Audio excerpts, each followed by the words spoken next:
Hello, my dear student.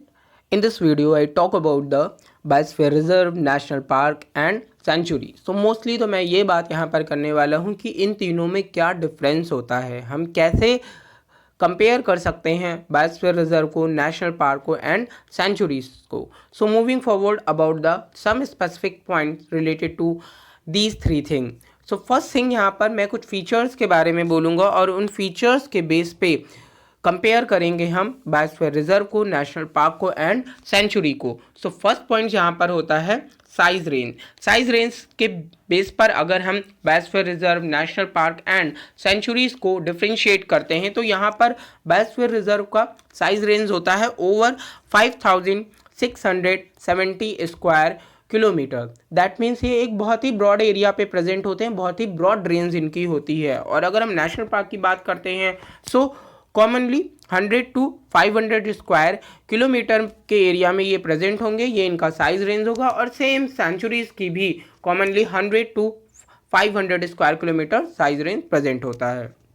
Boundaries की बात करें अगर यहाँ पर हम बायोस्फीयर रिजर्व की, सो सर्क्यूमस्क्राइब्ड बाय लेजिस्लेशन. दैट मीन्स कि ये एक रूल्स के थ्रू इनकी बाउंड्री फॉर्म की गई है, मतलब लेजिस्लेशंस के थ्रू इनकी बाउंड्रीज लिमिटेड फॉर्म में फॉर्म की गई है. लेकिन अगर यहाँ पर हम नेशनल पार्क की बात करें सो सेम होता है ये बायोस्फीयर रिजर्व जैसा ही, बट सेंचुरीज के केस में हम बोलते हैं नॉट सक्रोसांक्ट. दैट मीन्स कि इनकी बाउंड्रीज जो है वो लिमिटेड फॉर्म में या लेजिस्लेशंस के थ्रू फॉर्म नहीं की गई हैं, तो ये इनकी बाउंड्रीज से रिलेटेड पॉइंट है. नेक्स्ट थिंग होता है बायोटिक इंटरफेरेंस.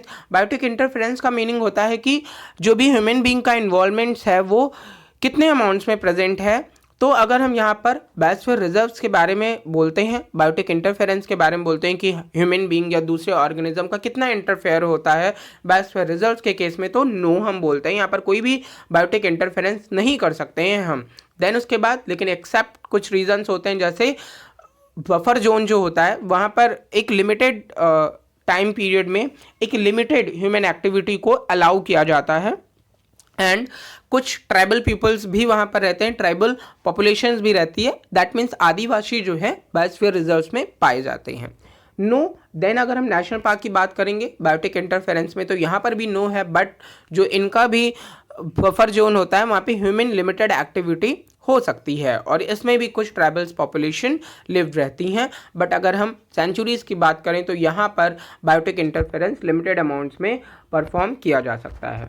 टूरिज्म की बात करते हैं यहाँ पर, तो बायोस्फीयर रिजर्व में कोई भी टूरिज्म की परमिशन नहीं होती है. नेशनल पार्क में पूरी तरीके से परमिशन होती है टूरिज्म की और सेंचुरी में भी परमिशन होती है. रिसर्च एंड साइंटिफिक हमारा नेक्स्ट पॉइंट होगा, नेक्स्ट फीचर होगा. तो यहाँ पर एक प्लान्ड वे में आप रिसर्च परफॉर्म कर सकते हो बायोस्फीयर रिजर्व में, बट यहाँ पर नेशनल पार्क में आप अनप्लान्ड.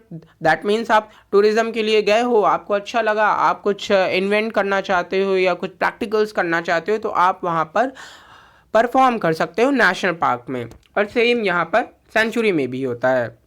या फिर यहाँ पर हम रिसर्च या साइंटिफिक थिंग को नहीं भी परफॉर्म करते तो लैकिंग भी यहाँ पर पाई जाती है नेशनल पार्क में और सेंचुरीज में. देन उसके बाद 6 फीचर होता है attention to gene pool of economic species and conservation. That means जो भी बायोस्फीयर रिजर्व में प्लांट्स या फिर हम एनिमल्स की मोस्टली बात करते हैं कि जो भी वाइल्ड एनिमल है, हम उनके जीन पूल पर फोकस करते हैं कि हाँ हमारे पास कितने स्पीसीज प्रेजेंट है, काउंटिंग उनकी देखते हैं, उनके नंबर्स देखते हैं और उसी के बेस पे यहाँ पर वर्क होता है. बायोस्फीयर रिजर्व में प्रॉपर एक प्रोटेक्शन प्रोवाइड करना होता है. तो यहाँ पर इकोनॉमिक स्पीसीज है या फिर उनके जीन पूल प्रॉपर फोकस किया जाता है. तो यहाँ पर हम अटेंशंस की बात करें बायोस्फीयर रिजर्व के केस में तो यस, नेशनल पार्क के केस में कोई भी अटेंशन नहीं होता है एंड सेंचुरी के केस में भी नो अटेंशन. देन 7 पॉइंट यहाँ पर होता है systematic selection on the basis of ecosystem. That means एक बायोस्फीयर रिजर्व में इकोसिस्टम को फॉलो किया जाता है कि हाँ हमारी जो भी फूड चेन है या फूड वेब है वो फॉलो हो रही है या नहीं. हर एक ऑर्गेनिज्म एक दूसरे ऑर्गेनिज्म से इंटरलिंक्ड है यहाँ पर. तो यहाँ पर जो भी सिलेक्शन किया गया है ऑर्गेनिज्म का वो on the basis of ecosystem होता है. तो यहाँ पर हम बोलेंगे बायोस्फीयर में यस, बट नेशनल पार्क में ऐसा कुछ नहीं है, नो, और सेंचुरी में भी नो। दैट मीन्स यहाँ पर सिस्टमेटिक सिलेक्शन नहीं होता है। ओरिएंटेशन की बात करें अगर यहाँ पर, तो इकोसिस्टम ओरिएंटेड होता है। अभी हमने बात की कि हाँ यहाँ पर एक इकोसिस्टम को फॉलो किया जाएगा, हर एक ऑर्गेनिज्म से रिलेटेड उनके ग्रेजिंग ऑर्गेनिज्म जो भी प्रोड्यूसर्स हैं एंड देन उनके बाद कंज्यूमर्स भी प्रेजेंट होंगे, तो एक इकोसिस्टम ओरिएंटेशन को फॉलो किया जाएगा।